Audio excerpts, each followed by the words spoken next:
प्रायोजक हैं cancer healer centre, a new beginning. जब एरो शो में Su-57 ने अपने जौहर दिखाए, उस वक्त TV9 की टीम वहां मौजूद थी। देखिए खास रिपोर्ट। इस वक्त आपको आसमान में उड़ता हुआ विमान जो दिखाई दे रहा है, ये रशिया का Su-57 है। रूस का अत्याधुनिक स्टील्थ फाइटर जेट है, जिसे मल्टी रोल लड़ाकू विमान के रूप में विकसित किया गया है। इस विमान की सबसे बड़ी खासियत इसकी रडार से बचने की क्षमता है, इसे दुश्मन के इलाके में बिना पकड़े घुसने में मदद मिलती है। ये विमान सुपर क्रूज, सुपर मैन्युफैक्चरेबिलिटी और एडवांस एवियोनिक्स जैसी क्षमताओं से लैस है। इस विमान में हाइपरसोनिक मिसाइलें लगाने की क्षमता है, जो इसे हवाई युद्धों में अजय बनाती है। Su-57 का प्रदर्शन एरो इंडिया में रूस की रक्षा तकनीक को यहाँ पर एक नया आयाम भी मिलेगा। एरो इंडिया 2025 में Su-57 की एंट्री भारत और रूस के बीच रक्षा साझेदारी को नई मजबूती भी प्रदान करने का संकेत है।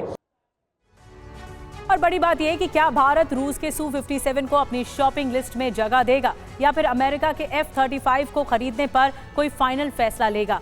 ये समझने की आइए कोशिश करते हैं कि दोनों फाइटर जेट्स कितने महत्वपूर्ण हैं। पहले बात करते हैं F-35 की। F-35 पूरी तरह से स्टेल्थ तकनीक से लैस है। मतलब ये कि F-35 आसानी से रडार की पकड़ में नहीं आता, अदृश्य रहकर दुश्मन के हवाई क्षेत्र में घुसता है और टारगेट करता है, उसके एयर डिफेंस सिस्टम को तबाह कर देता है। जबकि Su-57 पूरी तरह से स्टेल्थ के लिए नहीं है। हालांकि ये हवा से हवा और हवा से जमीन पर मार करने में बहुत सक्षम माना जाता है। इसकी मारक क्षमता यहाँ है। F-35 में एक इंजन लगा है। इसकी मदद से ये 1400 किलोमीटर प्रति घंटे की अधिकतम रफ्तार पकड़ सकता है। जबकि Su-57 डबल इंजन वाला मल्टी रोल फाइटर जेट है, जो इसे 2800 किलोमीटर प्रति घंटे की अधिकतम स्पीड देता है। अमेरिकी F-35 में सिर्फ 6 इंटरनल और एक्सटर्नल वेपन्स स्टेशन हैं। हवा से हवा और हवा से जमीन पर मार करने वाले हथियार ले जाने में सक्षम है। तो वहीं रूस के Su-57 में 12 हथियार पेलोड पॉइंट्स हैं। इनमें से हाइपरसोनिक मिसाइलें, हवा से हवा और हवा से जमीन पर मार करने वाली मिसाइलें लैस हो सकती हैं। टारगेट्स को ट्रैक करने में कौन आगे है, आइए ये भी समझने की कोशिश करते हैं। जो अमेरिका का F-35 है वो AESA रडार और इलेक्ट्रो ऑप्टिकल टारगेटिंग सिस्टम दोनों लगे हैं इसमें, जो दुश्मन की लोकेशंस को बेहतर तरीके से समझ भी सकता है, ट्रैक भी कर सकता है। वहीं रूसी Su-57 में बेल्का AESA रडार सिस्टम लगा हुआ है, जो एक साथ कई टारगेट्स को ट्रैक कर सकता है।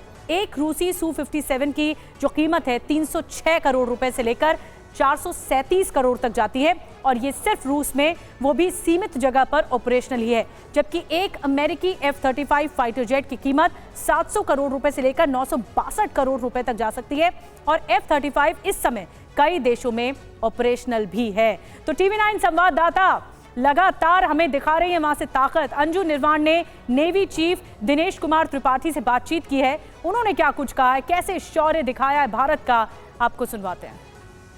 बहुत अच्छा है। अभी तो फर्स्ट डे है, अभी अब आधा दिन ही बिताया हमने, तो जो कुछ भी देखा है उससे बहुत अच्छा अनुभव हो रहा है कि हमारा जो डिफेंस इकोसिस्टम है वो प्रगतिशील है।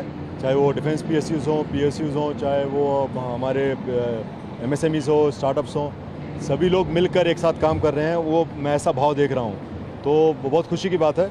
जैसे कि मैंने बोला, मैंने अभी आधा दिन ही बिताया है, तो और बहुत सारे स्टॉल्स जाने हैं, लेकिन जो जनरल इम्प्रेशन यही है कि हम सही रास्ते पे चल रहे हैं। सर, इस शो में F-35 और Su-57 भी आया है। अमेरिका और रशिया के भी एयरक्राफ्ट आए हैं। भारत एक बड़ा और मजबूत बाजार भी बन गया है डिफेंस सेक्टर में, और दुनिया की महाशक्तियां उसमें शामिल हो रही है। बिल्कुल, हमारा जो निर्यात है डिफेंस इक्विपमेंट का, वो काफ़ी बढ़ गया है पिछले 5-10 सालों में, और मैं देखता हूं कि अगले 5 सालों में ये तो और भी बहुत ज़्यादा बढ़ेगा।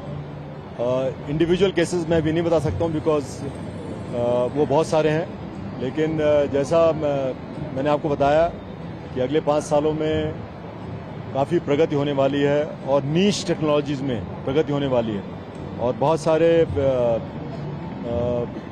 जो इक्विपमेंट हैं जो हम बाहर से लेते थे, वो सब हम भारत में बनाएंगे।